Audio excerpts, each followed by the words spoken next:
Hey guys, tonight we begin with the truly baffling realm of medieval romance, where dating advice involved astrology, pork fat, and occasionally a duel. If you thought modern dating was complicated, imagine trying to impress someone when your main flirting tool was a lute and a prayer. So before you get comfortable, take a moment to like the video and subscribe, but only if you genuinely enjoy what I do here. And let me know in the comments where you're tuning in from and what time it is for you. It's always fascinating to see who's joining us from around the world. Now, dim the lights, maybe turn on a fan for that soft background hum, and let's ease into tonight's journey together. In modern romance, we're told eye contact builds connection. In medieval Europe, it built suspicion, engagement contracts, or lawsuits, depending on how long you held it.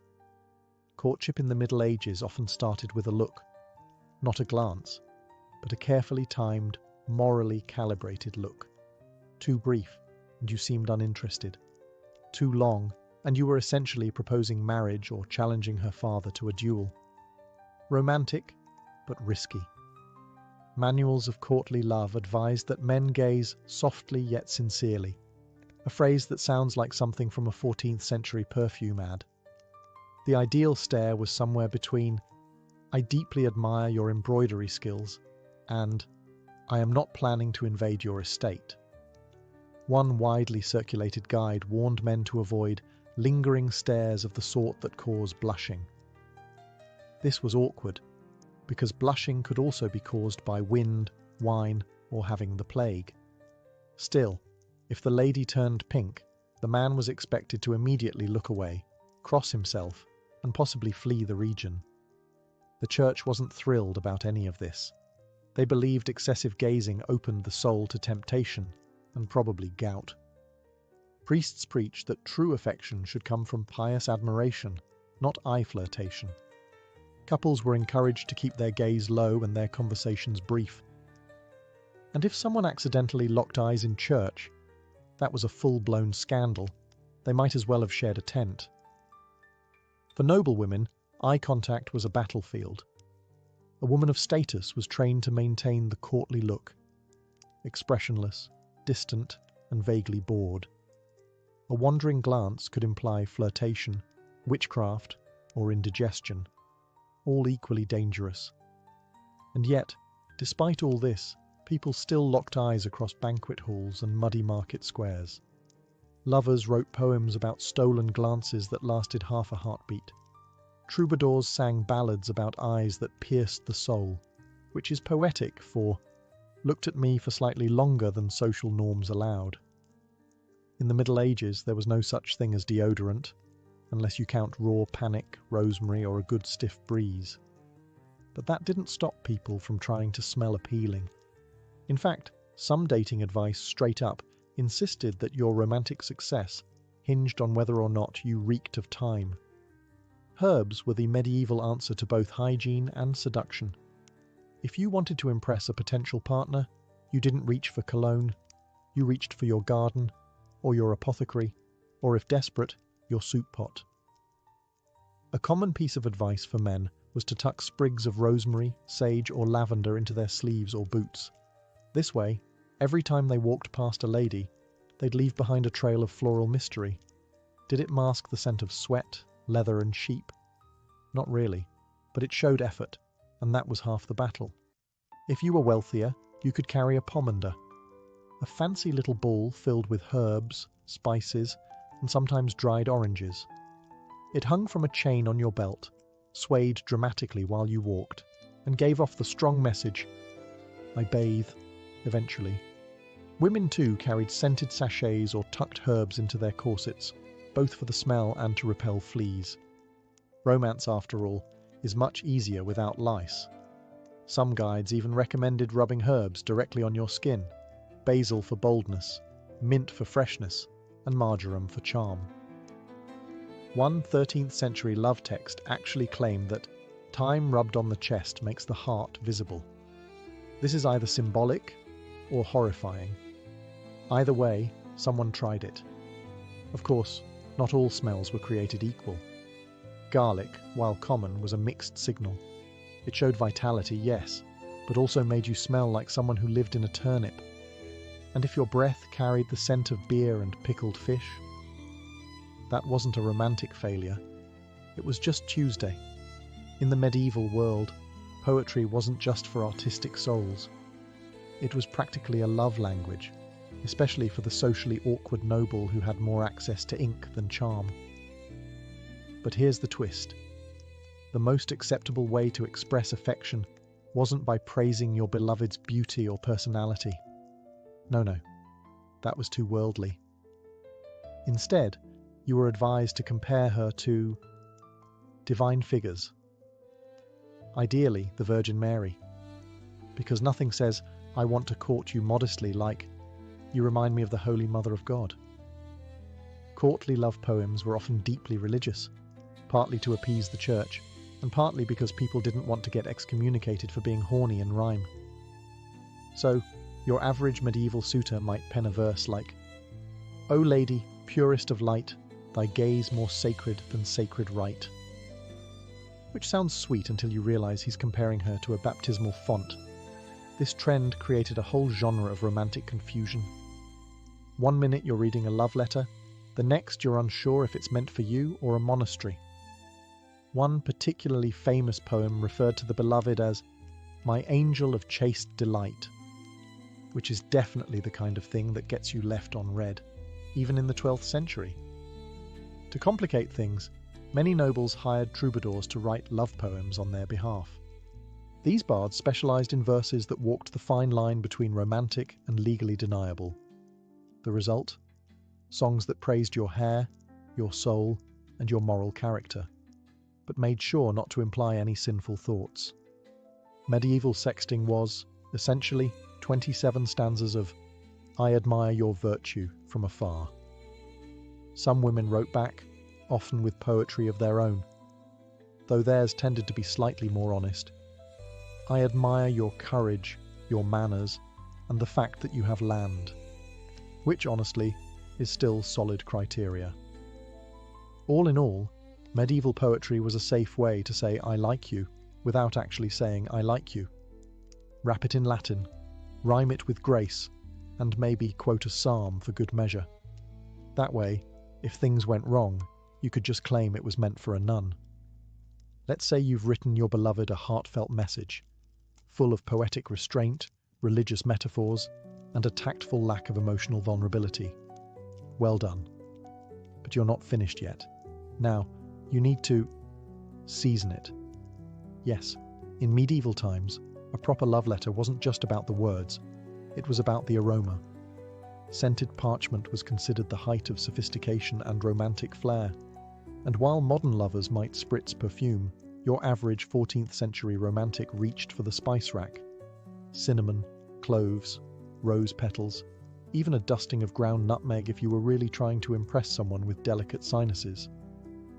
These were the fragrances of love, or at least the best attempt at masking the scent of ink, damp parchment, and medieval hands.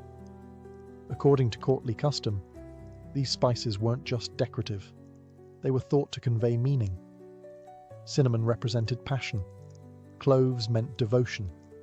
Saffron was expensive, so it meant, "I have money. Please notice me."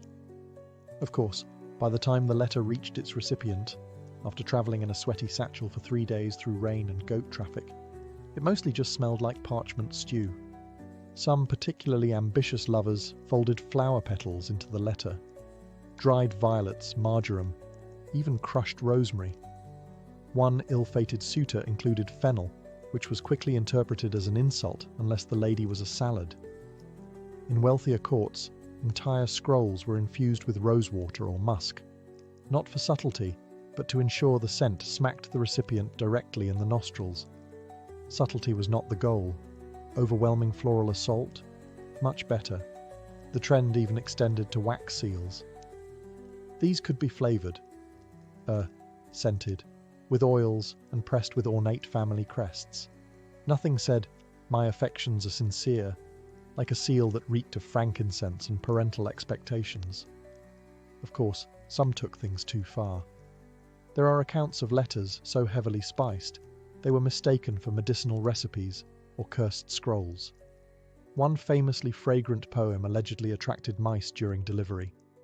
Romance was complicated. Modern dating might involve flowers, chocolates, or the occasional playlist. In medieval Europe, the gesture of love was often a recently deceased woodland creature. To demonstrate bravery, masculinity, and excellent aim, knights and noblemen frequently gifted their beloveds the spoils of the hunt. A bouquet of roses was nice, but a freshly slain boar's head, still slightly steaming. That was the real way to say, "I think about you when I throw spears." This was not considered strange. In fact, it was encouraged. According to 14th century chivalric tradition, a man's hunting ability reflected his worthiness as a suitor. If you could chase down a stag, wrestle it to the ground, and present its antlers on a silver platter, you were basically a medieval Ryan Gosling, and women were expected to act delighted.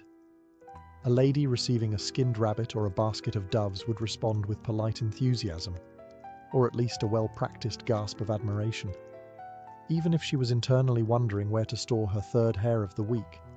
Some of these animal tokens were symbolic. A swan, for instance, represented purity and grace, assuming it hadn't bitten anyone during capture.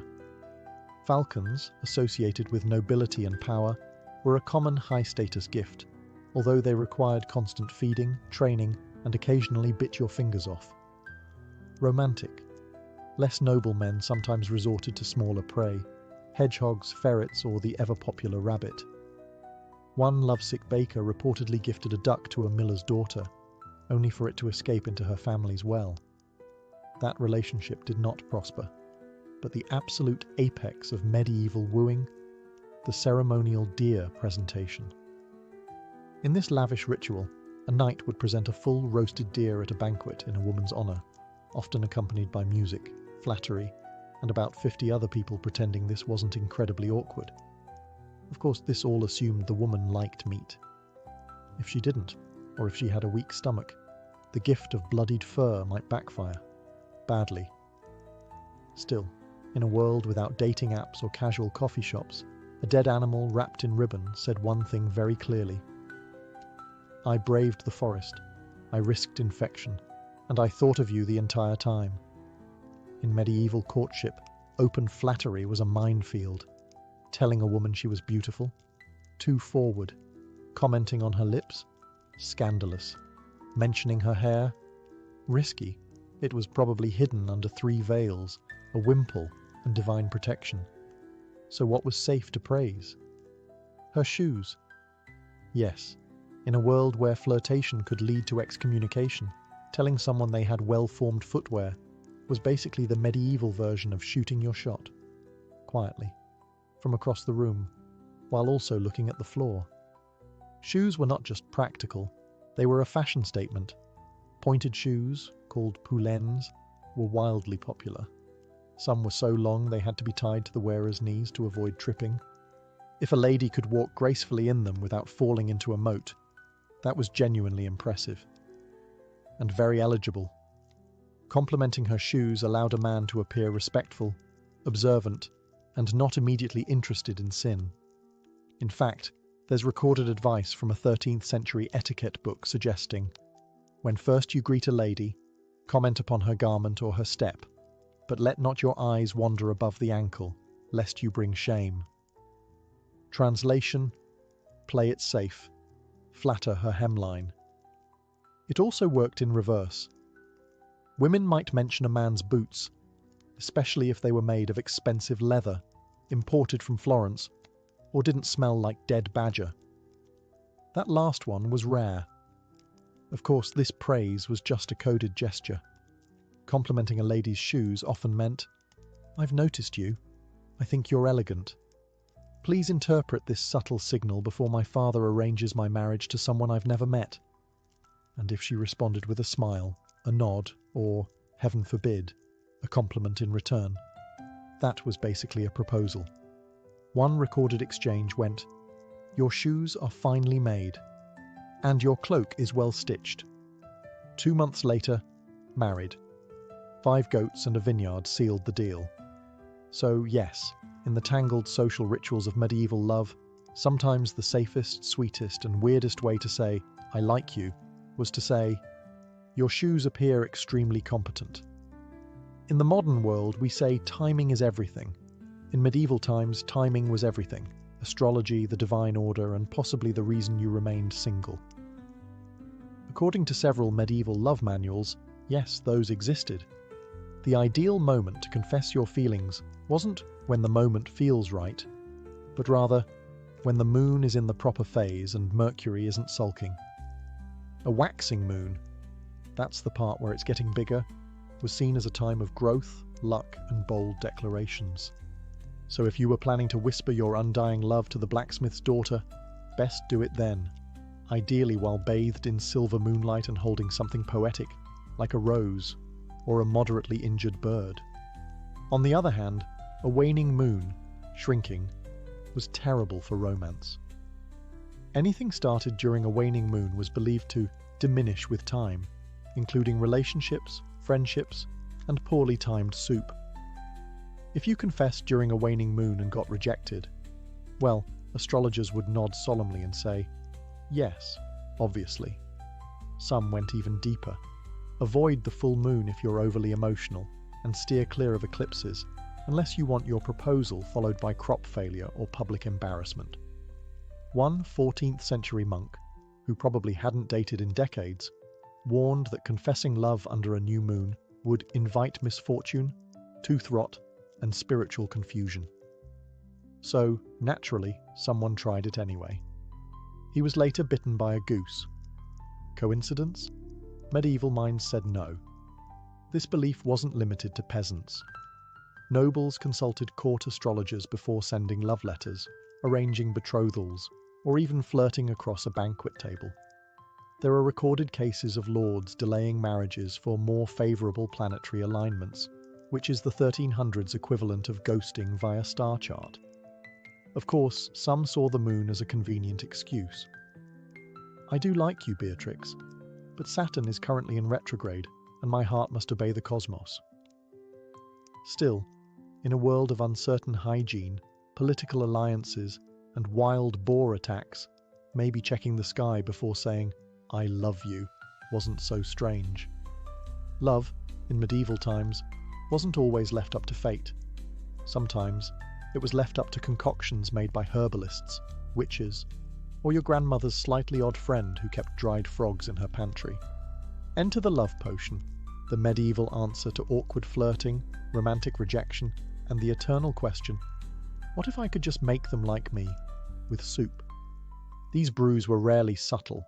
One popular recipe called for honey, basil, and powdered deer heart, because nothing says romance like organ dust. Other variations included ingredients like rose petals, cinnamon, wine, and occasionally something alarming like ashes of burned hair. You had to be really in love to stir that into a drink. Some potions were meant to be ingested, others were dabbed onto clothing, a few were buried under thresholds or hidden inside baked goods, which is fine, until your crush bites into what tastes like rosemary and regret. It gets weirder. There are recipes involving graveyard dirt, boiled fingernails, and even the fat of a black cat. No actual cats, please. Medieval people had some wild ideas. One 12th century charm recommended whispering a chant over a piece of bread at sunrise, then feeding it to your beloved without telling them, which, to be clear, is how you get cursed today. Oddly enough, these love potions weren't just folk magic. They were taken quite seriously. Courts sometimes prosecuted potion makers for bewitching nobility. One nobleman claimed he was seduced against his will because the woman wore enchanted rosemary. Sure, Harold. Blame the herbs. Of course, not every potion worked. Many just made people sick, dizzy, or mysteriously prone to writing poetry. Still, belief was powerful. If someone thought they were under the spell of love, they sometimes acted the part, which frankly isn't so different from modern dating after 2 glasses of wine. In the Middle Ages, love wasn't just a matter of the heart. It was a matter of honour, bruised egos, and the occasional dented helmet. If another man so much as glanced at your beloved for half a second longer than necessary, Medieval etiquette dictated one of two responses. Write a passive-aggressive poem. Challenge him to a duel. Most chose option 2, faster results, more blood. Chivalry, that noble code of knightly conduct, heavily emphasized defending a lady's honor. Even if said lady didn't ask for it, even if she was completely unaware anything had happened, even if she had, in fact, looked at the other man first, no matter. You'd draw your sword, toss down a glove, yes, that actually happened, and announce something like, "Sir, you have insulted my lady's virtue with thine eyes. Prepare thy spleen." Duels could range from full-on jousts with horses and lances to slightly less dramatic affairs involving swords, axes, or very angry staring contests. The point wasn't necessarily to kill, it was to show you were willing to try. Nothing says I care deeply about you like risking tetanus. Sometimes these contests were official, with rules, referees, and cheering audiences. Other times they were impromptu and ended in the village fountain with at least one person yelling, "I regret nothing." For the ladies, this was both flattering and exhausting. You could barely walk through a marketplace without sparking a minor scuffle over your ankle ribbon. Some women tried to diffuse tension by claiming poor eyesight. "Oh no, I was looking at the cabbage cart, not that squire's jawline." To be fair, not all duels were over love. Some were political, some were over land, and a few were because someone mispronounced another man's name. But when romance was involved, the stakes somehow felt higher. Especially when the prize was a mildly impressed noblewoman and a vague chance at her hand in marriage. So if your crush was giving other men the look, the medieval solution was simple. Challenge, clash, bleed slightly, win affection. In medieval times, love and war weren't just metaphors, they were a matching set. And if you really wanted to show devotion to your lady, you didn't write a poem or buy a pastry. You strapped on 40 pounds of armour and pinned her favourite ribbon to your chest. This practice was called wearing her colours, and it was surprisingly common.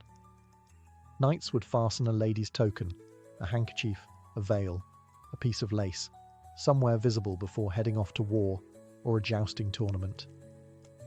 The symbolism was simple. I fight for her honour.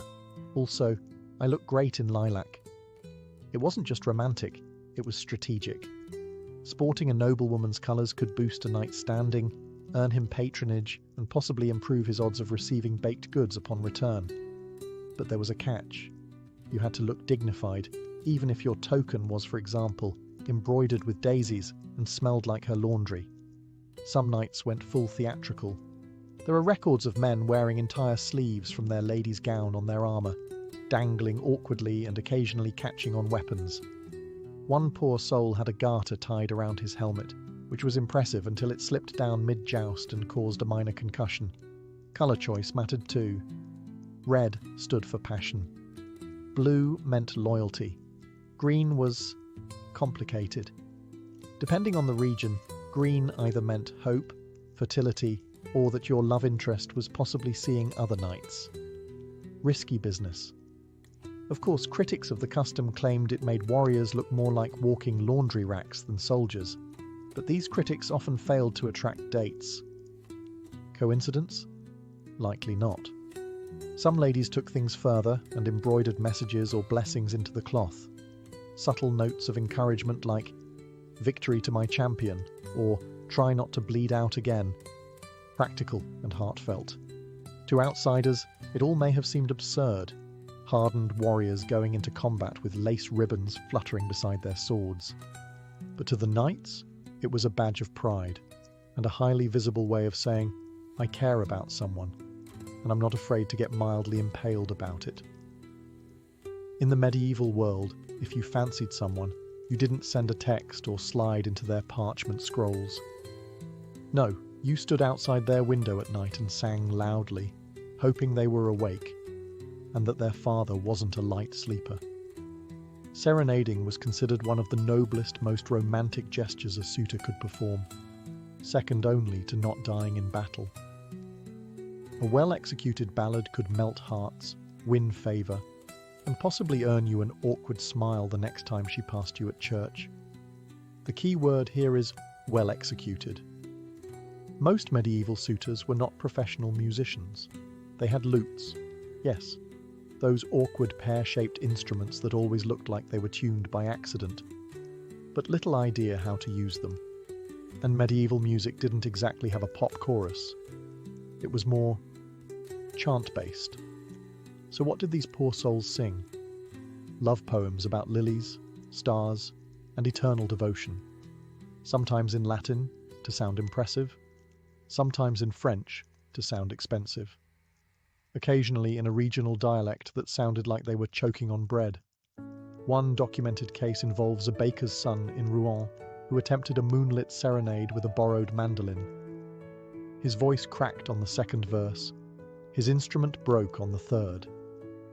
Ladies, for their part, were meant to listen quietly, maybe peek through the shutters, and definitely not laugh out loud, even if the performance sounded like a dying goat in distress.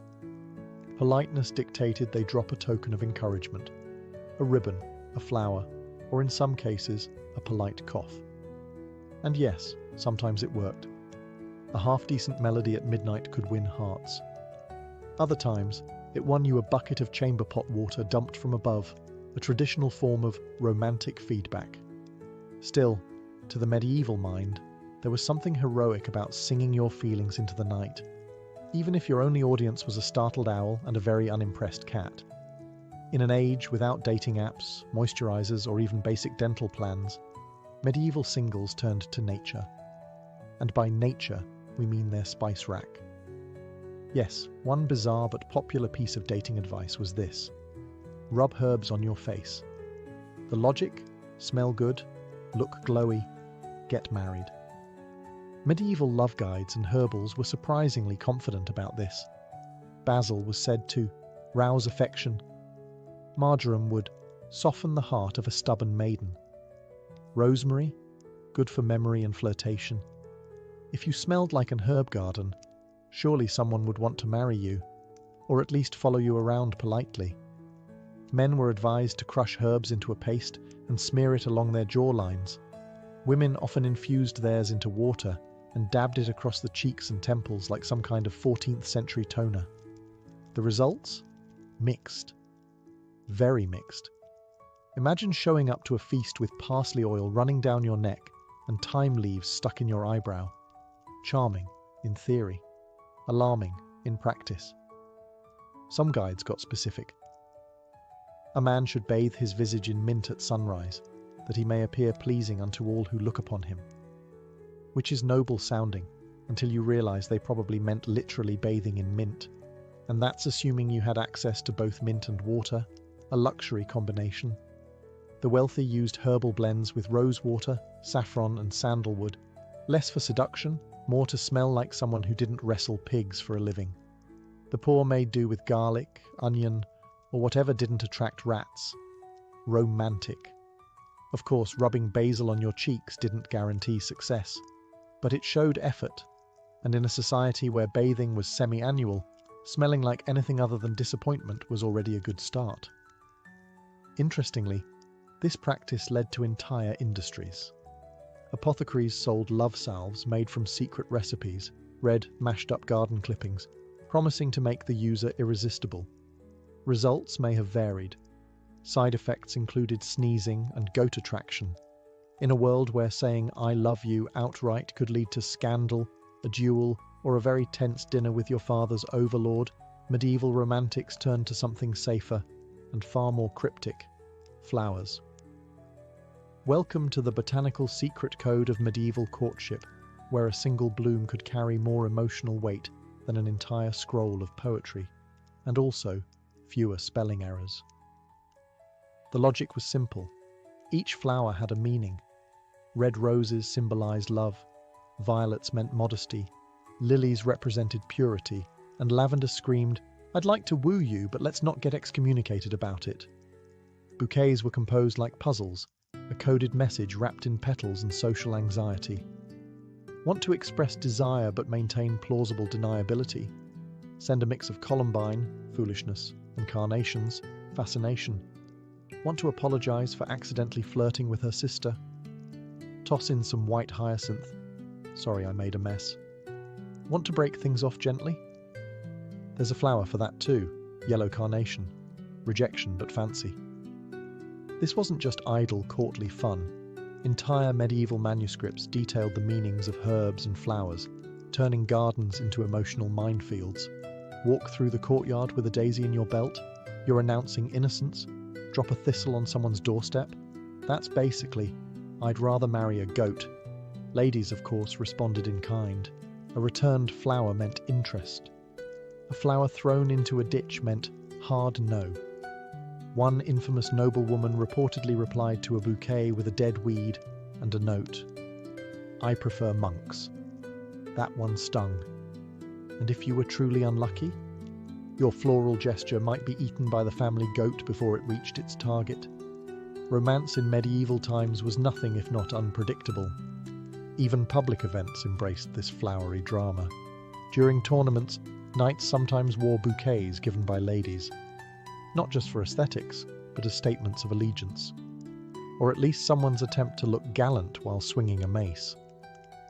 Dancing in the Middle Ages wasn't just a pastime. It was a delicate game of romantic chess, played with your feet, your dignity, and a firm understanding of where not to place your hands. In courtly circles, dance was one of the rare socially acceptable ways to engage with the opposite sex, provided you didn't smile too widely, sweat too obviously, or, heaven forbid, make physical contact beyond fingertips. Most dances weren't exactly what we think of as dancing today. Forget twirling and dips. Medieval court dances looked more like slow-motion walking rehearsals with bonus curtsies. The Bass dance, literally low dance, involved gliding slowly in coordinated lines, gazing politely, and silently screaming inside because you just brushed elbows. Still, it was thrilling. Touching fingertips during a partnered step was practically a marriage proposal. One extra spin, and suddenly your aunt was sewing your wedding tunic. Dancing was full of coded messages. A long gaze during a turn could say, I admire you. A missed step might say, I am unworthy of your affection. And stomping on her foot meant, well, probably that you'd never speak again. For the more outgoing, village dances offered slightly looser rules. The carol, a round dance accompanied by singing, was more relaxed, but still watched closely by chaperones with hawk-like instincts and absolutely no chill. Music came from live minstrels, bagpipes, or someone hitting a drum that may or may not have been a repurposed cooking pot. Dancers had to move in sync or risk public humiliation, mild injury, or stepping on a noblewoman's gown, a punishable offence in at least 3 provinces. Interestingly, some love guides actually suggested observing your partner's dancing style as a clue to their personality. Graceful and coordinated, a good match.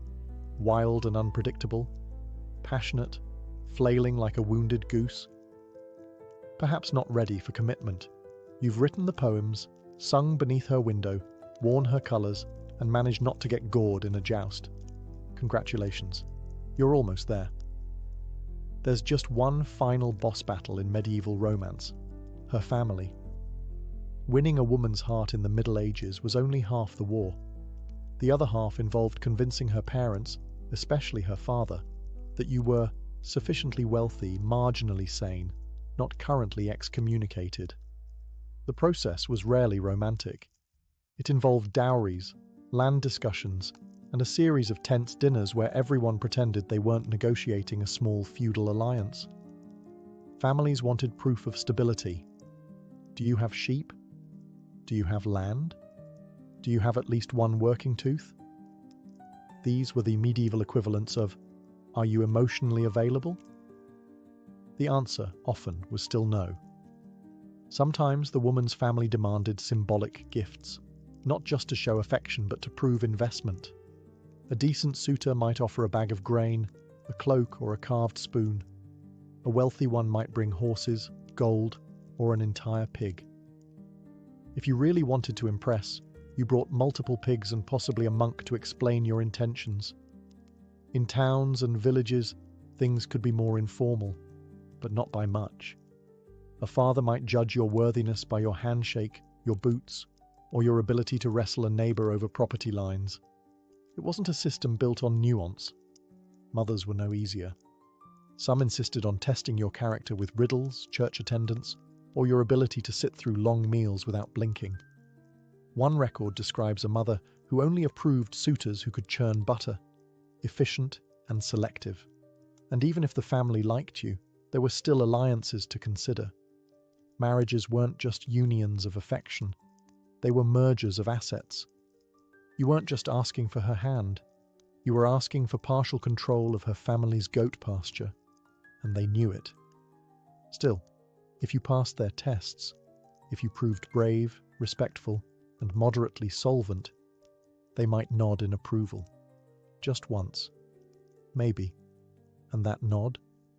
That was your green light. To a Viking, death was not the end of the road. It was simply the start of a far greater journey. Life on Earth, with all its battle cries, feast halls, and long voyages, was just a proving ground. What lay beyond was what truly mattered. And for the Norse, there were multiple destinations in the afterlife, depending on how you lived, and more importantly, how you died. If you died a warrior's death, blade in hand and courage in your heart, you had a chance to be chosen by the Valkyries. These mythical female beings, Odin's fierce servants, scoured battlefields and selected the bravest of the slain. Their reward? A place in Valhalla, Odin's own mead hall in Asgard. There, the dead warriors would train for Ragnarok, the final apocalyptic battle. By day, they fought one another in glorious combat. By night, they drank and feasted as if it were their last day on Earth. Then, they did it all over again. But not all souls found themselves in Valhalla. Freya, the goddess of love and war, also claimed half of the battle slain to dwell in her hall, Folkvanga. Others might journey to Helheim, a shadowy realm ruled by the goddess Hel, especially if they died of sickness, old age, or were deemed unworthy of warrior glory. Helheim wasn't necessarily a place of torment like the Christian hell, but it wasn't exactly a party either. This afterlife hierarchy mattered deeply, and so did how you were buried. A warrior who aspired to reach Valhalla couldn't just be tossed in a ditch with a few bones and regrets. The Viking people believed that the right kind of funeral could help ensure a soul's passage to the appropriate realm.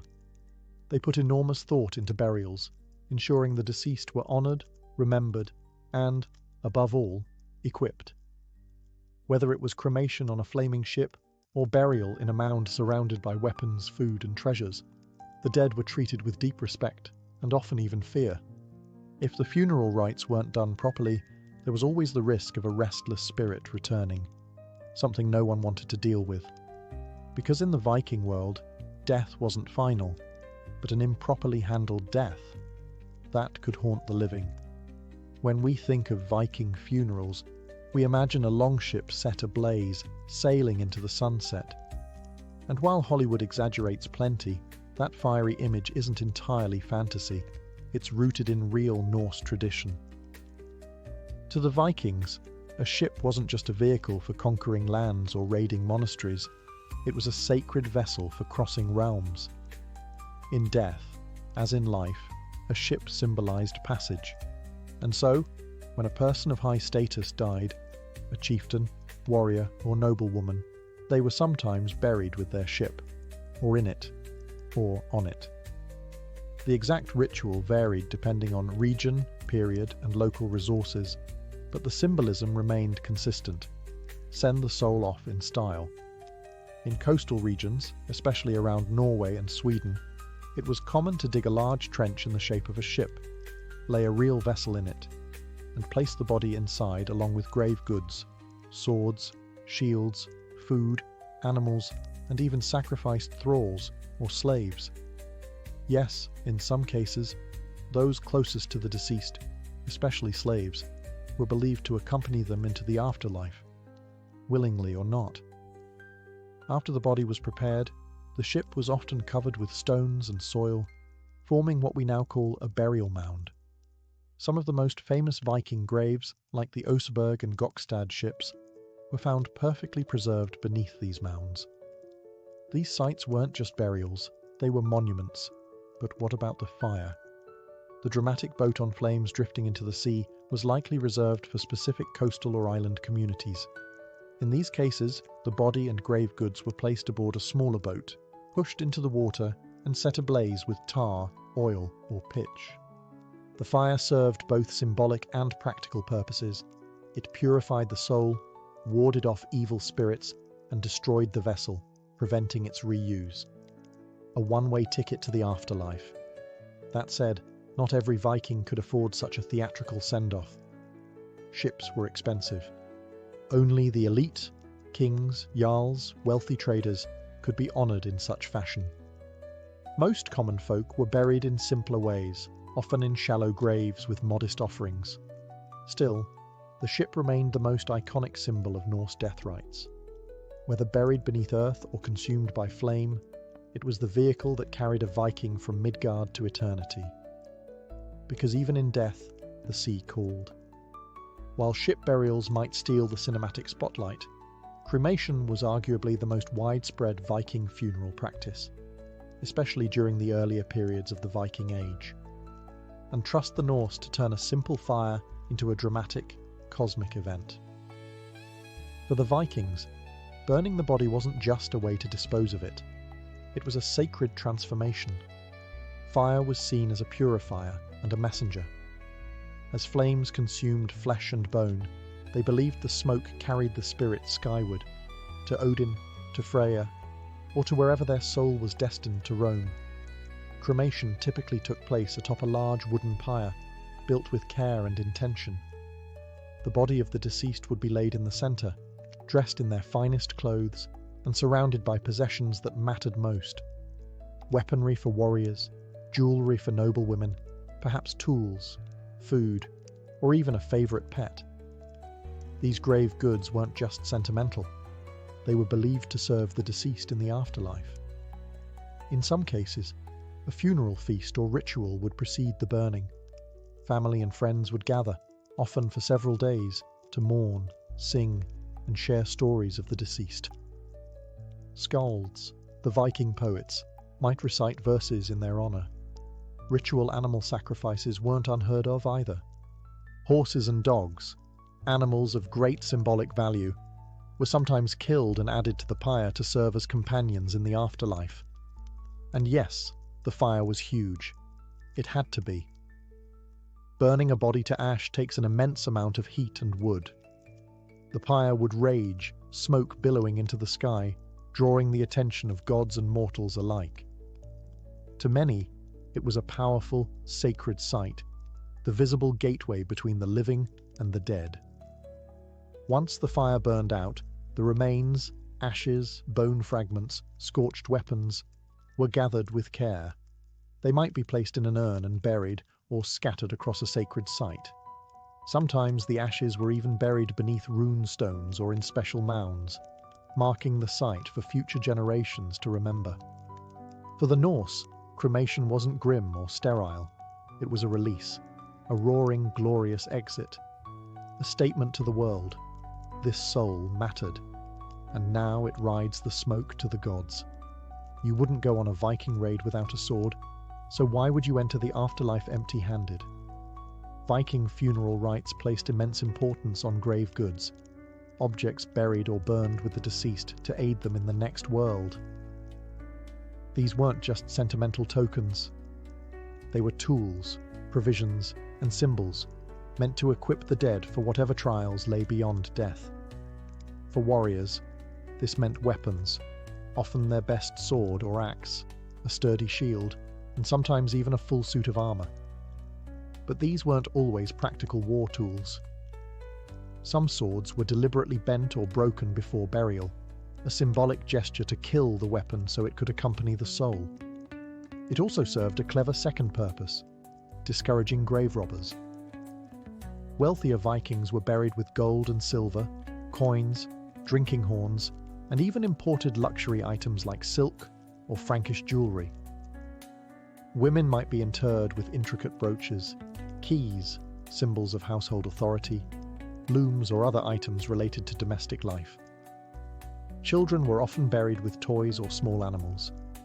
But let's not forget the larger accessories.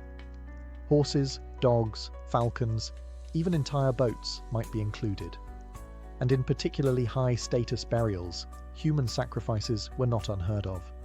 Slaves or servants, often drugged or ritually killed, were believed to accompany their masters into the afterlife to serve them there too.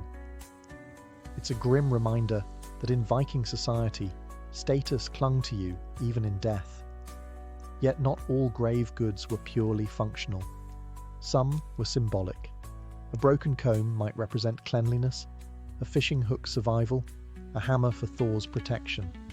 The choices were deliberate, spiritual, and often very personal. Interestingly, these customs varied by region. In Sweden, for example, elaborate boat graves with rich goods were more common, while in Iceland, burial was often simpler due to scarce resources. Some Norse settlements blended local traditions, like mixing pagan grave goods with early Christian symbols as conversion crept in. Grave goods weren't just about the dead. They told the living a story of who someone was, what they valued, how they died, and how they were remembered. To a Viking, a well-packed grave wasn't a morbid ritual. It was a final rite of respect, a statement of worth, and maybe even a passport to Valhalla. A Viking funeral wasn't a quick goodbye. It was an event, a grand, often multi-day affair steeped in ceremony, symbolism, and the kind of theatrical flair that only Norse culture could pull off. After all, if your death was supposed to be the start of an epic journey, your send-off needed to match. The ceremonies began with preparation. The body of the deceased would be washed and dressed in their finest clothing, sometimes with a mask or makeup applied to preserve their appearance. This task typically fell to women in the community, who were seen as spiritual caretakers of life and death alike. These women might be professional mourners or priestesses, known as vulvas, who wielded ritual authority. Then came the gathering. Family, friends, warriors, and sometimes entire villages would come together to honor the dead. In wealthier funerals, guests might travel long distances to attend. These were deeply communal moments, equal parts mourning and celebration. Think of it as a solemn wake with a touch of competitive drinking. One of the most powerful figures in the ritual was the sacrificer, a priest or chieftain who conducted the rites. This could include blood offerings, sometimes animal, sometimes human. Horses and dogs were commonly sacrificed to accompany the deceased into the next life. In rare elite cases, slaves were given intoxicants, strangled or stabbed, and laid beside their master as a final act of loyalty or domination. Music and poetry were essential. Skalds would chant the deeds of the dead, recounting their exploits in battle, their travels, and their generosity. These verses didn't just entertain, they elevated the deceased, solidifying their legacy among the living, and perhaps even the gods. Then came the climax, the burial itself. Whether cremation, ship burial, or mound interment, the ceremony reached its emotional peak here.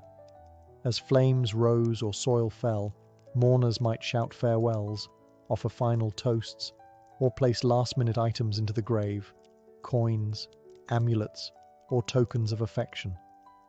And after the burial, the funeral feast. Meat, mead, and merriment weren't just indulgent, they were spiritual. Sharing a meal honored the dead and reaffirmed bonds among the living. Life continued, but memory remained. These rituals did more than bury the body. They helped process grief, legitimize heirs, and preserve the social order. A Viking funeral was less about death and more about legacy. If there's one detail about Viking funerals that tends to raise eyebrows, and sometimes stomachs, it's this. Human sacrifice was real, and while it wasn't part of every funeral, when it did happen, it made a lasting impression, both historically and spiritually. In Norse cosmology, the afterlife was a continuation of the life you led in Midgard. So, if a powerful chieftain or warlord had servants, guards, or concubines while living, it made sense, at least to the Vikings, that he'd want them in the next world as well.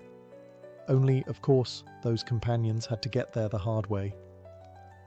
The most detailed account of such a rite comes from Ibn Fadlan, a 10th century Arab diplomat who witnessed a Viking funeral on the Volga River. He described in grim detail the ritual killing of a female slave, called the Angel of Death in his account, who volunteered, or was chosen, to join her master in the afterlife. The process was neither quick nor merciful. After days of preparation, intoxication, ritual sex, and ceremonial parading, she was strangled and stabbed before being laid beside the deceased in a burning ship. Disturbing? Absolutely. But to the Vikings, it was a sacred duty, perhaps even an honor. Dying to serve your master in the afterlife was seen, at least by some, as a form of loyalty and spiritual elevation. But let's be clear, it was also a brutally patriarchal practice rooted in power dynamics and control. Not all sacrifices were human. Animals, especially horses, dogs, and sometimes oxen, were far more commonly killed to accompany the dead. These creatures symbolized strength, status, and companionship. Their presence in the grave served both spiritual and social purposes. Over time, especially as Christianity spread through the Norse world, the practice of human sacrifice faded. Christian clerics were horrified by these rites, and local kings, eager to align with European powers, began outlawing them. By the 11th century, most Viking territories had abandoned the practice. Still, these sacrifices remain one of the most haunting aspects of Viking funerals, a reminder that Norse culture, for all its poetry and heroism, also embraced some very dark rituals in the name of legacy and honor. In death, the Viking elite didn't just take their treasures, they took people, whether willing or not. If Viking funerals were designed to impress both gods and mortals, then the burial mound was the ultimate mic drop.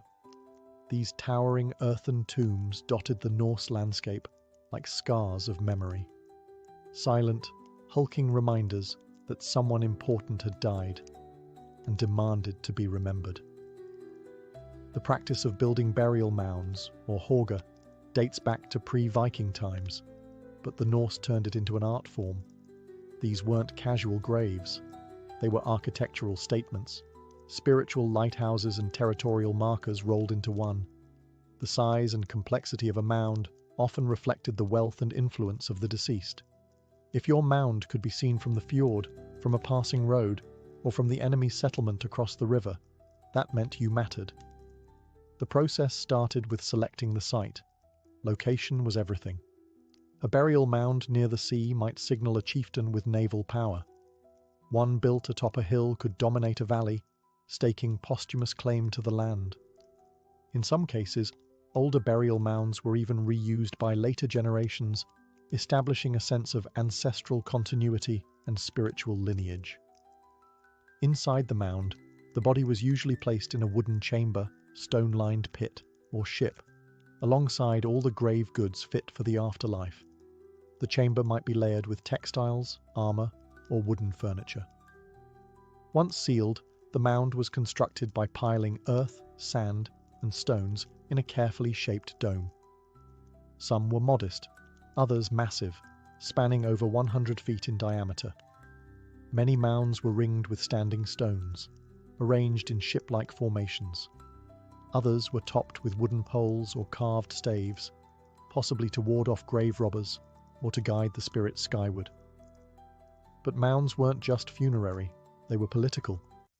A chieftain's mound wasn't merely a grave, it was a statement of dominance, even in death. Local communities would continue to gather at these sites for rituals, oaths, and seasonal festivals. The dead, it seemed, never really left. They became part of the land's spiritual geography. Even today, burial mounds across Scandinavia remain sacred sites, some untouched, others excavated to reveal rich treasures and haunting echoes of Norse life. These grassy hills aren't just dirt and bones. They're monuments to legacy, built by a people who knew that being remembered was the only real path to immortality. While much of Viking history is told through the blood-slicked axes of men, their funerals tell a more complex tale, especially when it comes to the role of women. Viking women weren't just passive mourners at the edge of the grave.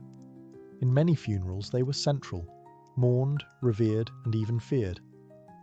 One of the most remarkable discoveries in Viking archaeology is the Oseberg ship burial, not of a male warrior, but of two high-status women. Buried in a lavish wooden ship alongside silks, carvings, food, and a full wagon, the women were laid to rest in regal splendor. Their identities remain a mystery, but scholars believe one may have been a Volva, a Norse priestess, seer, or spiritual leader. In Norse culture, the Volva held immense ritual power. She spoke with the gods, saw the threads of fate, and guided the living through both life and death. Women like the Volva were often responsible for preparing the dead. They would wash and dress the corpse, perform incantations, and conduct purification rituals. Their presence in funeral rites gave them a rare but potent spiritual authority, one that even Viking warriors respected. And then there were the shield maidens, legendary women who fought alongside men and sometimes earned the same fiery farewells. While historical evidence for shield maidens remains debated, some graves, like the Birka warrior burial in Sweden, contain female remains buried with full military honours, weapons, and riding gear. These women were treated in death just like their male warrior counterparts, suggesting that martial valour transcended gender, at least occasionally. But not all funerary roles were heroic. Female slaves or concubines were sometimes sacrificed during the funerals of powerful men, as Ibn Fadlan's account chillingly reveals. These women were offered, or forced, into death to serve their masters in the afterlife, a grim reminder of the brutal hierarchies in Norse society. Still, Viking funeral rites hint at a society that could be both patriarchal and surprisingly fluid. Women could be mourners, officiants, victims, or venerated dead themselves. Their graves, rich with symbolism and status, remind us that Norse culture was not just about conquest and combat.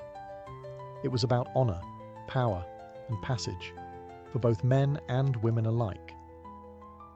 For centuries, Viking funerals burned bright, both literally and symbolically.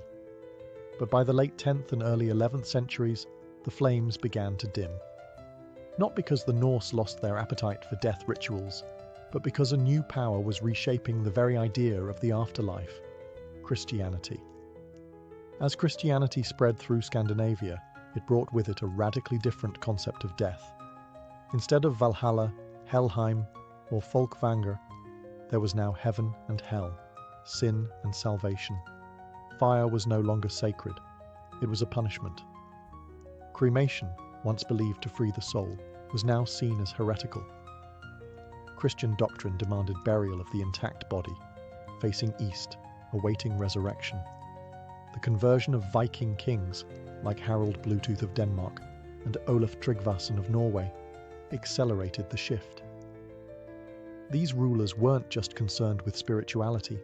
Christianity offered political advantages, alliances with powerful European kingdoms, the literacy of monks, and a useful excuse to outlaw old tribal customs and centralize power. And so, Viking funeral traditions began to fade. Cremation was outlawed. Human and animal sacrifices were condemned. Volvas were silenced or absorbed into Christian sainthood stories. Pagan burial mounds were abandoned, looted, or built over with churches. In many cases, Norse people began blending the two belief systems, burying loved ones with both Christian crosses and pagan grave goods, just to be safe. Interestingly, this period of transition wasn't swift or uniform. In remote areas like Iceland, the old ways clung stubbornly to life. Some people quietly continued ship burials or mound making well into the 12th century, sometimes under the radar of church authorities. Others adapted, turning funeral feasts into Christian commemorations, or reinterpreting old symbols like Thor's hammer as harmless folk charms. But by the end of the Viking Age, the old rites had largely disappeared. No more burning ships, No more sacrificial smoke rising to Odin. Instead, wooden crosses, stone churches, and the quiet earth marked the final rest of Norse men and women. Still, echoes of the past endure. In modern Scandinavia, ancient mounds still rise from the landscape. Names like Valhalla and Odin still resonate, and every time a longship blazes across a movie screen, we're reminded of a people who faced death not with fear, but with fire, steel, and songs carried by the wind. The origins of Venetian masks begin not with theatre or pageantry, but with power, privacy, and the desire to be someone, anyone, else. By the 13th century, the Republic of Venice had become a global crossroads of wealth, trade, and culture. With riches flowing in from the east and a society built on hierarchy and surveillance, Venetians began craving something rare, the chance to escape themselves. That's where the mask came in. The earliest legal reference to mask wearing in Venice appears in 1268, when lawmakers tried to ban masked gambling. Yes, even then, anonymity had its temptations. But the mask's real rise came with Carnival, a raucous season of festivities leading up to Lent. In those weeks before 40 days of piety and restraint, Venice turned upside down.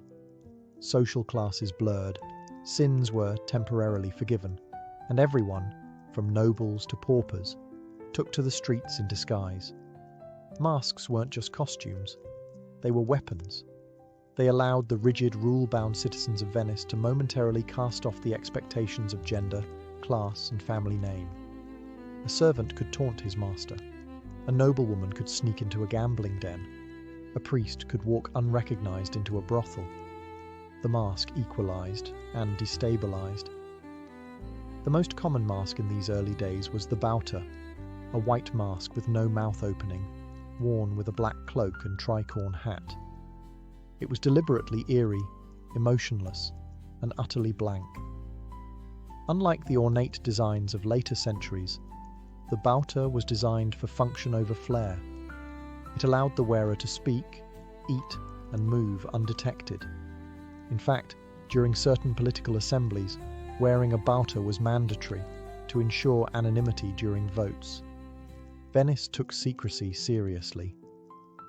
At the same time, the mask was a mirror. It reflected the contradictions of Venetian society: wealthy but secretive, devout yet decadent, hierarchical but obsessed with appearances. The city had long been ruled by the Council of Ten, a shadowy government body known for its spy networks and secret trials. In a place like that, hiding one's face became both a defense and a game. By the late medieval period, masks weren't just tolerated, they were essential. They gave Venetians the freedom to play, flirt, rebel, and confess. And in a city built on illusion and artifice, what better symbol than a face that wasn't really yours?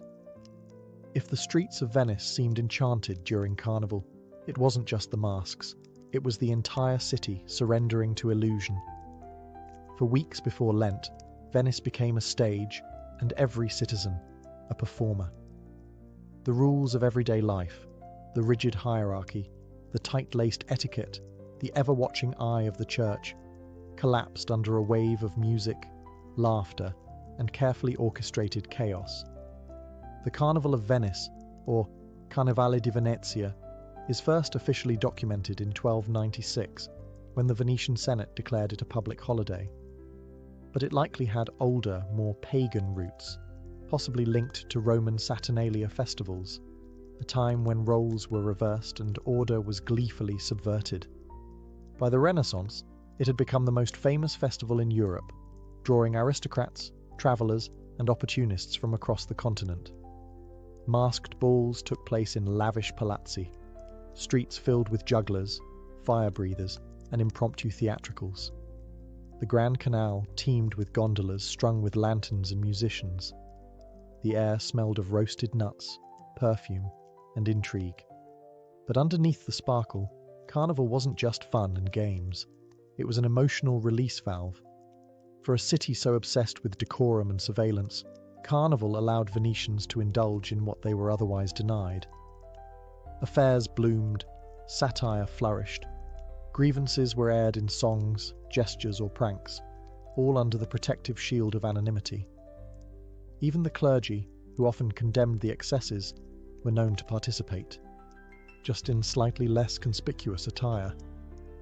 The ruling elite tolerated this spectacle for a reason. Carnival wasn't a rebellion, it was a carefully managed illusion of freedom.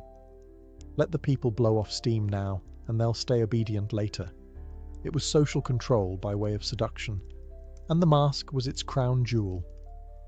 Interestingly, laws attempted to regulate the chaos. There were strict limits on when masks could be worn, usually from December 26th to Shrove Tuesday. Even during Carnival, masks were forbidden in churches, convents, and gambling houses during daylight. But these laws were often ignored or selectively enforced. Venice, after all, thrived on bending rules with elegance. For Venetians, Carnival wasn't about becoming someone else. It was about revealing who they really were, free from consequence. And with a mask on your face and music in the air, anything, absolutely anything, seemed possible. Among the many masks of Venice, one stands above the rest in both mystery and dominance: the Bauta. Its stark white surface, sharp jawline, and blank expression gave it an unsettling neutrality. But this wasn't just a costume choice. The Bauta was both a symbol of freedom and a tool of political manipulation. Unlike other Venetian masks, the Bauta was designed for practicality. Its unique shape jutted out away from the mouth, allowing the wearer to speak, eat, and drink without removing it. Worn with a black silk cloak, tabaro, and a three-cornered hat, it created a uniform appearance that was almost militaristic. But what made it particularly fascinating was that it wasn't just worn during Carnival. It was often required by law. In political assemblies and public votes, especially those involving the Council of Ten or state matters, the Bauta was used to preserve anonymity. Every man, regardless of rank, wore the same disguise. It was democracy by disguise, at least on the surface. The idea was to remove bias, fear, or favour. No one could know who was speaking or voting, thus protecting the integrity of Venetian governance. But of course, in practice, anonymity could also be weaponized. Behind the Bauta, nobles could move unseen through the city, whispering secrets, seducing lovers, or making underhanded deals. The mask gave its wearer plausible deniability. It blurred the line between duty and decadence. This duality made the Bauta dangerous. It could empower a citizen to speak out, or a conspirator to plot. And for the general population, encountering a figure in Bauta was unsettling. Was this a nobleman, a spy, a thief, a jilted lover? You'd never know, until it was too late. Unlike more theatrical masks, the Bauta had no emotion. No smile, no frown, no flourishes. It was the anti-mask, faceless, formless, yet deeply loaded with meaning. And this, paradoxically, made it the most powerful mask of all. In time, the Bauta became emblematic of Venice itself, elegant, mysterious, and quietly menacing. Even today, it remains the most iconic of the Venetian masks, a relic of a time when identity could be erased and reinvented with nothing more than a blank white face and a tilt of a tricorn hat.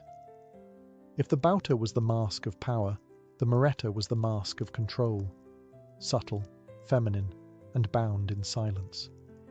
Worn almost exclusively by women, the Moretta was an oval-shaped black velvet mask that covered the entire face, enhancing the pallor of the skin and drawing attention to the eyes and hair. But it came with a twist. It had no straps. Instead, it stayed in place by means of a small button held between the teeth. Yes, between the teeth. If the wearer opened her mouth, the mask would fall off, which meant the Moretta rendered a woman completely mute. And that's where the strange power of the Moretta came in. In a society that both feared and fetishized female speech, this mask turned the wearer into a figure of intrigue and mystery. A silent woman in black velvet, unable to speak, react, or explain herself, was an object of pure allure. It allowed women, especially upper-class women, to move through public spaces in a kind of social force field, hidden, elegant, untouchable. But this silence wasn't just seductive, it was strategic. Women attending mass, visiting convents, or attending secret assignations used the Moretta to protect their identities. Courtesans used it to maintain anonymity when mingling with powerful clients. In an era where a single scandal could ruin a woman's life, the Moretta offered protection, or, in some cases, plausible deniability. The mask also symbolized the tension between female agency and societal control. On one hand, it allowed women to move freely through male-dominated spaces.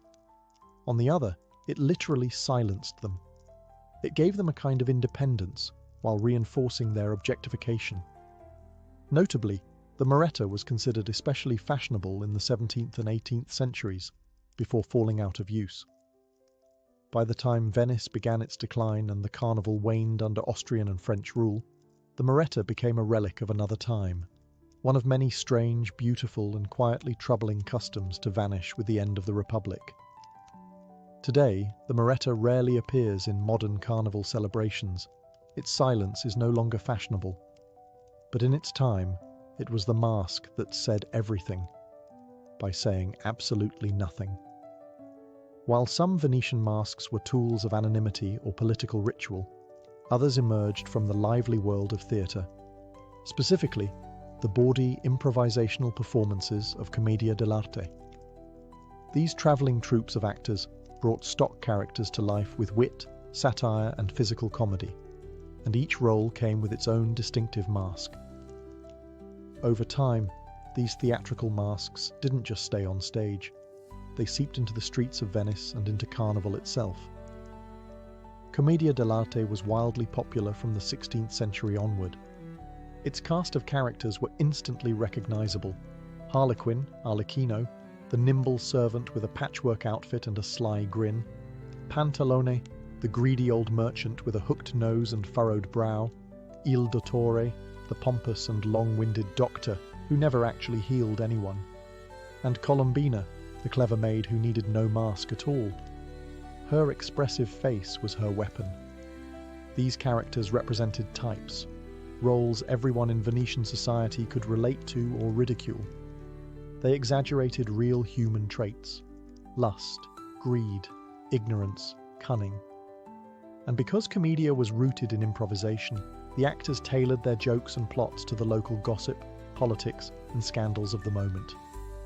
It was satire, slapstick, and social commentary all wrapped into one. During Carnival, these personas spilled off the stage and into the public sphere. People dressed as Harlequin or Pantalone, not just to play a part, but to mock, to flirt, or to vent frustrations about real figures of power. By donning a Commedia mask, a Venetian could make fun of a pompous official, imitate a cheating lover, or embody the fool everyone secretly pitied. And because these characters were universal, they were disarming. They let people laugh at themselves, safely. Even the authorities, who might frown upon open rebellion, allowed the masks to do the talking. After all, who could arrest Harlequin? This fusion of theatre and reality blurred the line between performance and participation. The entire city became a stage, and every masked face a character. It was art, yes, but also defiance, fantasy, and liberation. Through these theatrical masks, Venetians found a way to express truths too dangerous to say aloud. And isn't that what Carnival was really about? Wearing a lie that told the truth. For a society obsessed with appearances, Venice walked a razor's edge between piety and pleasure, and nowhere was that tension more visible than in the church's complex relationship with masks. On one hand, the Carnival was a time of wild indulgence, with masks allowing Venetians to drink, gamble, flirt, and transgress social boundaries. On the other, Venice was a deeply Catholic republic, proudly aligned with the Pope, filled with churches, monasteries, and religious festivals. So, how did the church deal with a city full of sinners in disguise? With extreme caution and frequent contradiction. At first, Carnival was tolerated, even supported, as a useful distraction. Let the people wear their masks and indulge before Lent, the logic went. After all, everyone would be fasting, confessing and repenting soon enough. Better to blow off steam before 40 days of guilt and fish stew. But by the 16th and 17th centuries, concerns were growing. The anonymity of the mask allowed for unchecked vice. It wasn't just innocent revelry. Behind those blank faces were affairs, bribery, theft, and heresy. The confessional booths filled with tales of masked debauchery. And the clergy began to panic. The church responded with sermons, edicts, and occasional bans. Certain types of masks were forbidden in holy places. Wearing a mask in a convent or inside a church became a punishable offence. Priests warned their flocks that masked behaviour in this life could lead to divine punishment in the next. And yet, enforcement was spotty at best. Even bishops were known to host masked balls. High-ranking officials turned a blind eye when it suited them. Venetian society had always been good at looking the other way, especially when gold and politics were involved. There were moments of crackdown. During plagues, for instance, authorities banned masks outright, fearing they spread disease or encouraged dangerous gatherings. But like the carnival itself, these bans never lasted. The mask always returned. By the 18th century, as Enlightenment ideas crept in and the Republic weakened, the Church's influence started to wane. Venetian carnival, though still tied to religious rhythms, became more secular, more decadent, and less apologetic. In the end, the Church could lecture, condemn, and restrict, but it could never fully unmask Venice. The city's soul, it seemed, was always half in shadow, half in grace. For centuries, masks had ruled the streets of Venice, symbols of liberty, subversion, and sensuality. But all empires fade, and by the late 18th century, the Republic of Venice was teetering. The masks that once dazzled Europe now faced their most powerful enemy yet, Napoleon Bonaparte. In 1797, after over a millennium of independence, Venice fell to Napoleon's armies.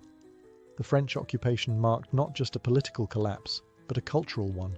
The Serenissima, the most serene republic, was dissolved. Its symbols, ceremonies, and secrets were dismantled with military precision, and one of the first casualties was the carnival. Napoleon and his successors saw carnival as a threat. To them, masks were tools of rebellion, disorder, and vice, dangerous in a city already known for political intrigue. What the Venetians saw as play, the occupiers saw as peril. So they banned carnival entirely. Masks, once worn by every class and creed, were suddenly illegal except for official events and theatre. Overnight, the vibrant chaos of Venetian identity gave way to surveillance and silence. The streets, once filled with music, laughter, and cloaked figures, now echoed with boots and bureaucracy. Mask makers, mascherieri, who once formed one of Venice's proudest guilds, were driven into obscurity. Some shifted to producing theatre props, others simply vanished. It was more than a costume ban. It was the end of a way of life. For centuries, masks had allowed Venetians to critique their leaders, cross social lines, and indulge in a second, secret self. Without them, Venice felt exposed, constrained, its theatrical soul stripped bare. The 19th century brought more foreign rulers, Austrians, then Italians, and with them, more restrictions. Carnival became a ghost, celebrated quietly in back rooms or preserved only on stage. The grand masked balls, once attended by kings and composers, disappeared. The streets that once hosted parades and processions grew still. For nearly 2 centuries, the masks of Venice slept, but not forever. By the late 20th century, in a burst of cultural revival and tourism, the Carnival of Venice was reborn, a nod to the past, reinvented for the modern world. The masks returned, not as weapons of rebellion, but as art, elegant, theatrical, and a little bit nostalgic, because even when outlawed, The mask never truly disappeared. It simply waited, quietly, behind the curtain. By the late 20th century, the silence that had settled over Venice for nearly 200 years began to crack, not with rebellion, but with revival. In 1979, the city officially reinstated the Carnival of Venice, and with it came the grand return of the mask. But this time, it wasn't about social upheaval or hidden sin. It was about art, heritage, and, yes, tourism. The reimagined carnival was spectacular. With backing from local cultural organizations and international sponsors, Venice transformed once again into a living theatre. Streets brimmed with costumed figures in elaborate 18th century dress, gliding through the fog like ghosts of the Republic. Gondolas shimmered under fireworks. Piazza San Marco echoed with classical music, acrobats, and masked balls that now catered more to the camera lens than to political anonymity. And the masks, they became art pieces. The old guild of Maschere was reborn. Artisans began handcrafting masks in papier-mâché, ceramic, leather, and even glass, each piece unique, colourful, and symbolic. Shops that once quietly sold souvenirs now proudly displayed masks in their windows like jewellery. The designs, once functional, were now flamboyant. Glittering feathers, painted gold leaf, jewelled brows, and swirling filigree. Modern favourites include the dramatic volto, a full-faced mask reminiscent of the bauta, but often more ornate. The ever-popular colombina, a half-mask worn by women, often feathered or gilded, and fantasy creations that borrow from animals, mythology, or surrealism. The Commedia dell'arte characters also returned. Harlequin, Pantalone, and Il Dottore now paraded for photos, not satire. Of course, something was different. The carnival of the 1980s and beyond was not the dangerous, unpredictable masquerade of the old Republic. The new carnival was safe, curated, and monetized. It was a festival of memory, a reenactment rather than a ritual. Foreign visitors far outnumbered Venetians. Costumes were rented, events ticketed, and the once secretive masks now posted proudly on Instagram. Still, the magic persisted. For a few weeks each year, Venice remembered how to be someone else, how to walk in silence beneath a mask, to see without being seen. Even in the age of smartphones and street vendors, that old Venetian spell, mystery wrapped in elegance, still worked. The carnival didn't come back the same, but like Venice itself, it adapted, endured, and shimmered once more. Why did the people of Venice, for centuries, choose to hide behind masks? What made a culture so devoted to appearances also fall so deeply in love with anonymity? At its core, the Venetian mask is about something profoundly human: the desire to escape one's assigned identity. In a world ruled by birth, class, gender, and obligation, the mask was liberation. Behind it, a merchant could become a rogue. A nun could flirt. A noble could confess weakness. A man could become a woman. A woman could become myth. The mask didn't erase your face. It gave you a new one. In this way, masks weren't just fabric and plaster. They were psychological devices, letting people explore hidden selves, express forbidden desires, and challenge oppressive norms. They blurred the line between actor and audience, between performance and personhood. And in Venice, a city built on water, illusion, and shifting reflections, that kind of transformation made perfect sense. Even today, the magic of the mask lingers. Whether in carnival or cosplay, Halloween or masquerade balls, the act of hiding the face still holds power. We slip into new roles. We say things we wouldn't otherwise say. We feel braver, freer, bolder. There's a strange honesty in disguise, the kind that tells the truth not by revealing, but by concealing.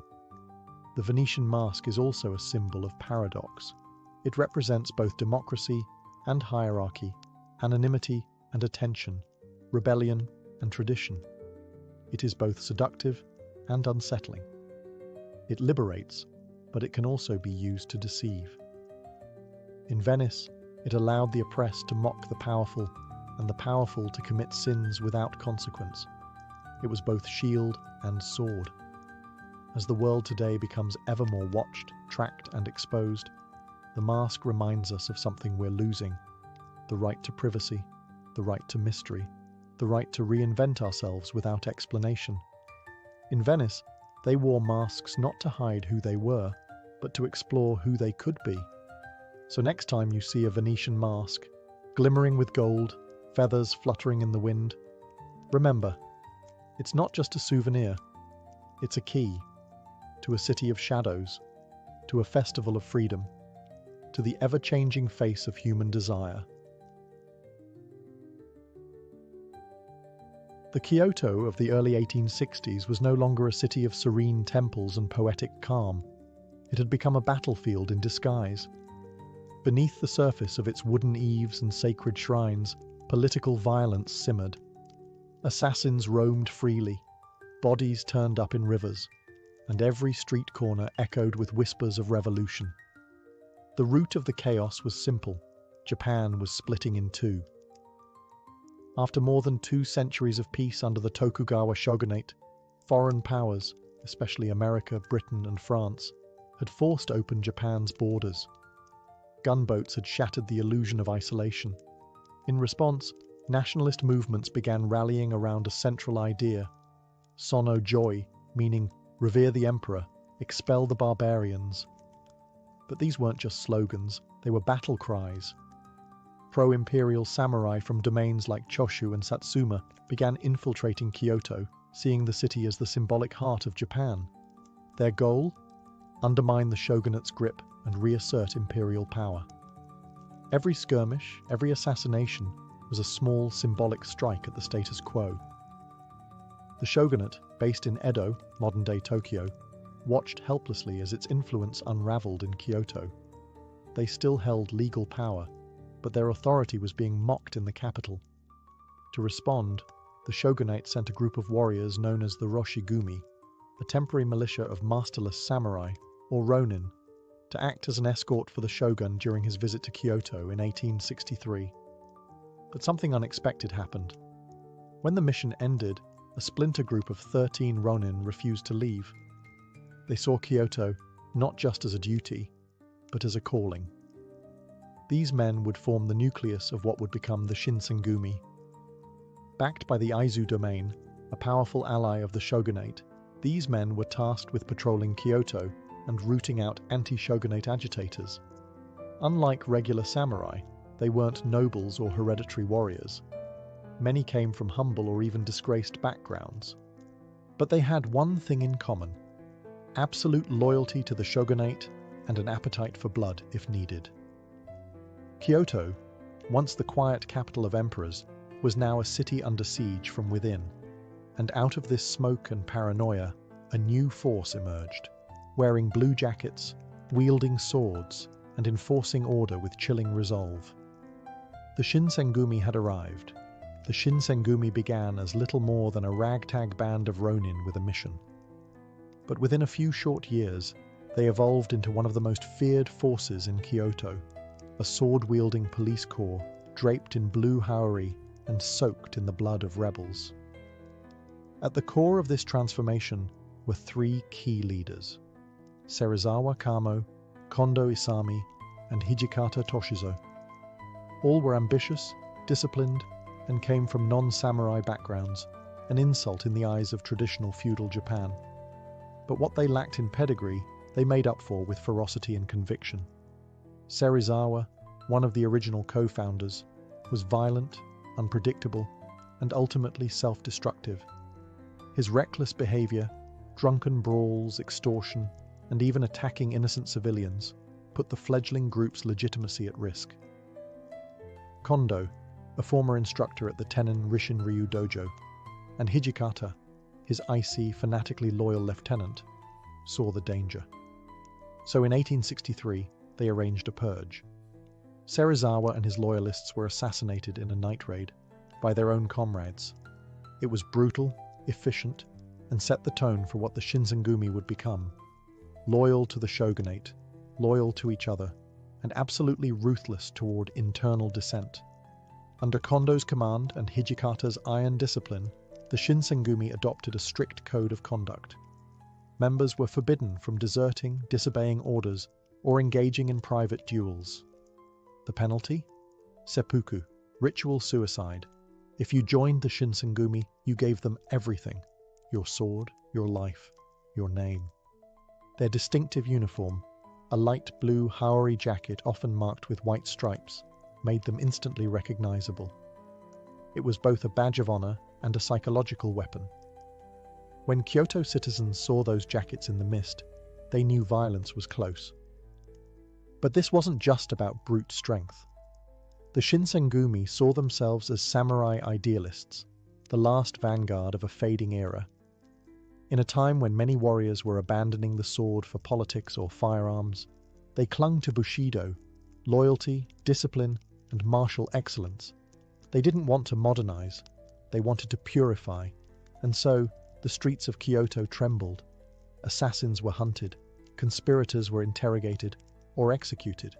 The Shinsengumi weren't just enforcing order, they were reshaping it, one sword stroke at a time. If there was a moment that catapulted the Shinsengumi from obscure street enforcers to legendary defenders of the shogunate, it was the Ikadaya incident of 1864. On a humid summer night in July, amid the paper lanterns and wooden corridors of central Kyoto, the Shinsengumi changed the fate of Japan's twilight era. With swords drawn and reputations carved in blood, rumors had been swirling that the pro-imperial Choshu clan and other anti-shogunate samurai were plotting something big, an arson attack meant to destroy Kyoto and kidnap or assassinate high-ranking officials. The goal? Create chaos, destabilize the shogunate, and rally the country to the emperor's side. The Shinsengumi, operating as both spies and swordsmen, caught wind of the plot and traced it to the Ikadaya Inn, a discreet lodging house near Sanjo Street. Acting on a tip, Kondo Isami led a small squad of just 10 men. Hijikata Toshizo followed shortly with reinforcements. What they walked into was a room full of armed revolutionaries, far outnumbering the Shinsengumi. What followed was less a fight and more a slaughter. In a tight space lit only by oil lamps and the occasional flash of steel, the Shinsengumi launched a ferocious surprise attack. The inn exploded into chaos. Walls splintered, screams pierced the night, and tatami mats ran red. After 2 hours, at least 7 rebels lay dead. Many more were wounded or captured, and the plot to burn Kyoto was thoroughly dismantled. The cost? 1 Shinsengumi member killed, a few injured. But the gain? National fame. The Tokugawa shogunate praised the Shinsengumi for saving Kyoto. Citizens began to see them as necessary guardians. Even their harshest critics admitted one thing: the wolves in blue were terrifyingly effective. But the Ikadaya incident also revealed something deeper, that the Shinsengumi were not just defenders of law, but assassins with legal protection. Their power grew, their fear factor intensified, and their enemies multiplied. To the pro-imperial samurai, the Shinsengumi were no longer mere obstacles. They were monsters, tools of an outdated regime, slaughtering their own countrymen for a crumbling shogunate. But for Kondo and Hijikata, that night was proof of purpose. They had drawn their swords for order, and they wouldn't sheathe them again until either the shogunate stood firm, or they fell with it. The Shinsengumi's rise after the Ikadaya incident wasn't just due to brute force. It was the result of a well-oiled culture of discipline, martial precision, and ruthless psychological warfare. Kyoto had no shortage of armed men, but the Shinsengumi made themselves terrifyingly distinct. Their training regimen was legendary. Recruits drilled daily in the Tenon Rishin-ryu, the sword school of Commander Kondo Isami.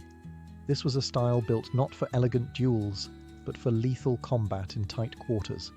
Alleys, inn rooms, crowded temples. The kind of swordsmanship that worked in real Kyoto streets, not on polished dojo floors. And they didn't just fight with steel. Surveillance and intelligence were key parts of their strategy. The Shinsengumi maintained a tight network of informants, many of them disguised as commoners, monks, or merchants. They shadowed suspects, intercepted messages, and eavesdropped on rebels' whispers. When they struck, they already knew everything: names, hideouts, allies. But fear was their real weapon. Kyoto residents learned to dread the midnight knock, a sudden raid, a flurry of sandals on wood, and the unmistakable flash of light blue hari as men were dragged away, often never to be seen again. The Shinsengumi carried a reputation for zero tolerance. One rebellious whisper could get you interrogated, beaten, or executed on the spot. Even among themselves, disobedience meant seppuku. Hijikata Toshizo, nicknamed the Demon Vice Commander, enforced this culture with chilling resolve. Cold, calculating, and fiercely loyal to the Tokugawa cause, he created a core that demanded more than obedience. It demanded identity. Members were no longer individuals. They were Shinsengumi first, men second. Their ranks swelled. From 13 original Ronin, the core grew to nearly 200 at its peak. But this expansion came at a price. Not all recruits shared the original members' fanaticism. Some were spies, others cracked under the pressure. Internal purges became common. Brothers turned against brothers. Yet in the midst of all this, the Shinsengumi still held one absolute belief: that Japan's feudal order was worth defending. They weren't fighting for a paycheck. They were fighting for an ideal, the samurai world, where loyalty trumped politics and the sword defined truth. But ideals, no matter how sharp, can break. And the world around them was beginning to change, faster than any katana could strike. As the 1860s marched on, the ground beneath the Shinsengumi began to shift.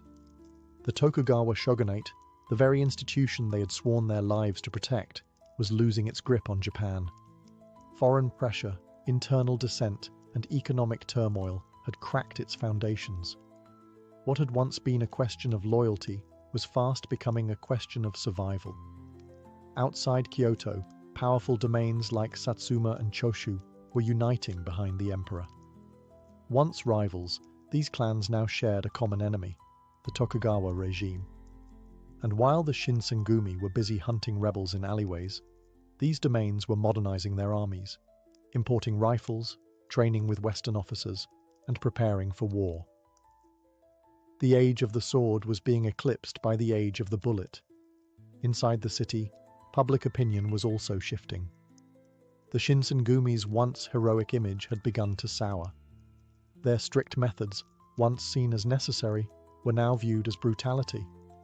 Their patrols were feared, not respected.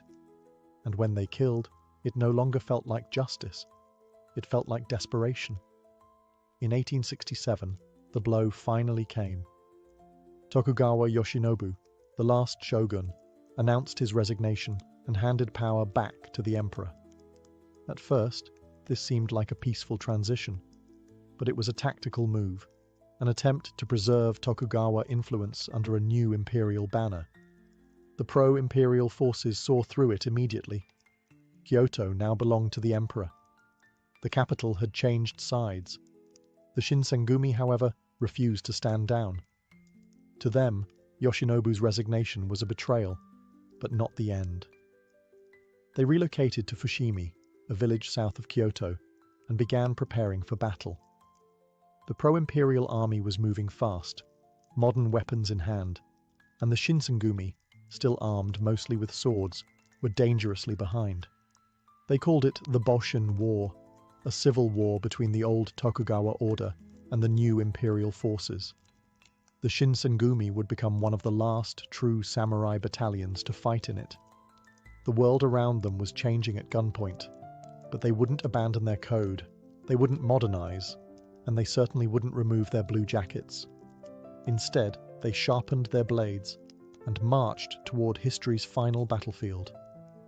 In January 1868, as snow fell over the outskirts of Kyoto, the Shinsengumi faced their most formidable challenge, the Battle of Toba-Fushimi, a clash that would ignite the Boshin War and mark the beginning of the end for the samurai order. The Shinsengumi, still loyal to the Tokugawa shogunate, took up arms alongside a small contingent of Tokugawa forces. Their enemy, a coalition of Satsuma, Choshu, and Tosa domain warriors armed not just with swords, but modern rifles, artillery, and Western training.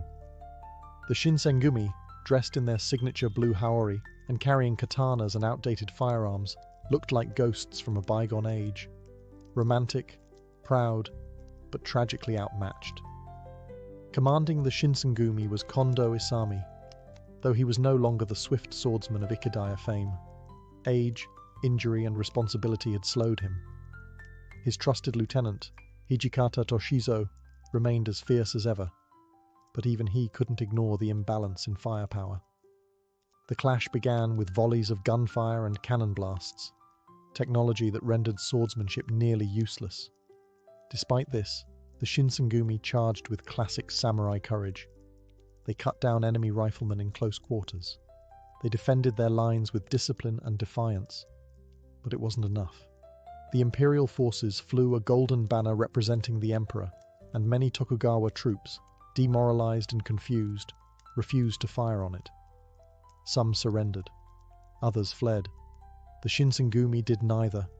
They fought until their lines were broken, then retreated in a haze of blood and smoke. Casualties were heavy. Spirits were shattered. The days of tight street raids in Kyoto were gone. This was war on a new scale, a modern war, and the Shinsengumi were already relics. The defeat at Toba Fushimi was more than a military loss. It was a symbolic death knell for the old Japan. The imperial court officially declared the Tokugawa as enemies of the throne. Suddenly, the samurai protectors of Kyoto had become outlaws. But even as their world collapsed, the Shinsengumi refused to disband. They fled south, regrouped, and made one final vow. They would continue fighting, not for victory, but for honor. If they couldn't win the war, they would at least die as warriors. The last wolves of the shogunate were not ready to vanish, not yet. After the crushing defeat at Toba Fushimi, the Shinsengumi were no longer defenders of Kyoto. They were fugitives. Their beloved city, once patrolled with sword in hand and law on their lips, now belonged to the emperor. The blue jackets that once commanded fear now marked them for death. But retreat did not mean surrender. Led by the unyielding Hijikata Toshizo, the remaining Shinsengumi regrouped and joined the Tokugawa remnants fleeing north. Kondo Isami, wounded and demoralized, still clung to leadership, though the toll of war had worn him thin. Together, they reorganized under the Koyo Chinbutai, a rebranded unit meant to bring calm to the east. Though in truth, they were chasing a ghost of power that no longer existed. They moved from province to province, chased by imperial forces and haunted by the knowledge that their world was ending. As more Tokugawa loyalists surrendered or defected, the Shinsengumi hardened. They would not trade their swords for pardons. They would not kneel. In April 1868, while attempting to join with allies in Edo, Kondo was captured by imperial forces. Despite using an alias, his identity was uncovered. The punishment was swift: execution by beheading. His head was displayed publicly in Kyoto, a grim warning to any who still clung to the old ways. His death was a devastating blow. Kondo had been the Shinsengumi's father figure, the face of loyalty. But Hijikata did not weep. He sharpened his blade and kept moving north. As the imperial army pushed further, Hijikata and his dwindling band joined the last Tokugawa resistance, the Republic of Eizo, a short-lived breakaway government established in Hokkaido by loyalist remnants. There, the Shinsengumi hoped to make a final stand. It was a bleak, wind-swept place at the edge of the world, but it was still Japan, and they would defend it as long as breath remained. Their numbers were small, their supplies were thin, but Hijikata's will was iron. Even in defeat, he believed their sacrifice would be remembered, not as rebellion, but as fidelity to a dying code. They were no longer a police force, no longer protectors of Kyoto. Now, they were ghosts, wandering northward through snow and sorrow, chasing an honor that had already begun to vanish with the cherry blossoms. By 1869, the Shinsengumi had followed the crumbling Tokugawa dream as far north as they could go, Hokkaido, then still called Ezo. This frozen frontier, wild and underdeveloped, became the final refuge for the shogunate's last loyalists. There, a desperate attempt was made to preserve their vision of Japan in the form of the Republic of Ezo, the first and only republic in Japanese history, led by the ex-naval officer Enomoto Takeyaki. Hijikata Toshizo, now the de facto leader of the Shinsengumi, served as vice commander of the defense forces. He was no longer the shadowy enforcer of Kyoto's alleys. He was a general, organizing troops, strategizing defense lines, and preparing for what he surely knew was a doomed last stand. By now, the Shinsengumi were but a fragment of their former selves, fewer than 100 men, exhausted and scarred. Yet Hijikata's presence kept them alive. He rode in uniform, sword at his side, leading from the front. It wasn't victory he sought anymore. It was a death worthy of remembrance. The Imperial Army, modernized and well-equipped, launched a full assault on Hokkaido. They captured stronghold after stronghold, pushing the last samurai forces toward Hakodate, the final bastion. There, amid cannon fire and the cold northern sea, Hijikata made his stand. On June 20th, 1869, during a skirmish near the fort of Ippongi, Hijikata was struck by enemy fire, a bullet to the lower back. He was 34 years old.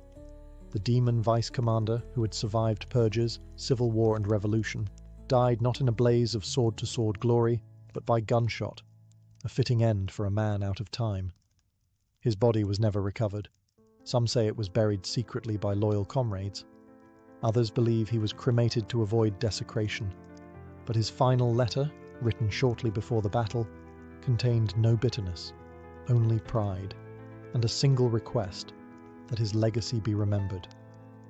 With Hijikata's death, the Shinsengumi effectively ceased to exist. The Republic of Ezo surrendered days later, marking the complete collapse of the Tokugawa loyalist resistance. The Meiji government had won. The samurai age was over, but in the snow and silence of Hakodate, the ghost of Hijikata remained. He had lost the war, but kept his code, and in doing so, he became immortal. Though the Shinsengumi were ultimately defeated and disbanded, their legacy lived on far beyond the battlefield. In the rapidly modernizing Japan of the Meiji era, the world they had fought to preserve was vanishing, yet the Shinsengumi's story became a powerful symbol of loyalty, sacrifice, and the samurai spirit. During the Meiji Restoration, Japan abandoned feudalism, embraced Western technology, and rewrote its social order. The samurai class was abolished, swords were banned, and a new national army arose. To many, the Shinsengumi represented a bygone age, fierce, inflexible, and tragically outmatched by progress. But their story resonated deeply, especially in literature, theatre, and later film. Writers portrayed them as tragic heroes, men who knew the world was changing, but chose to fight anyway, loyal to a fading ideal. Their strict code of conduct, willingness to sacrifice everything, and intense brotherhood captured imaginations. Among the most celebrated figures were Hijikata Toshizo, the demon vice commander, whose iron will defined the group's character; Kondo Isami, the honorable leader executed with dignity; and Okita Soji, the youthful sword prodigy whose skill became legendary despite his illness. Today, the Shinsengumi have become a cultural icon in Japan and beyond. Their blue haori, distinctive swords, and stories of fierce loyalty appear in manga, anime, and movies. Historical reenactments and museums in Kyoto and Tokyo celebrate their memory, drawing visitors fascinated by their dramatic history. More than nostalgia, the Shinsengumi's legacy is a reminder of the tension between tradition and change. They stood at the crossroads of history, caught between samurai swords and rifle barrels, feudal codes and modern laws. Their fight was not just political, it was deeply personal, embodying a struggle many cultures face when confronted with unstoppable progress. In the end, the Shinsengumi were not just samurai police. They were men who chose honor over safety, loyalty over convenience, and action over despair. In a world hurtling toward the future, they became symbols of a fading past and the eternal human desire to stand firm even as everything falls away.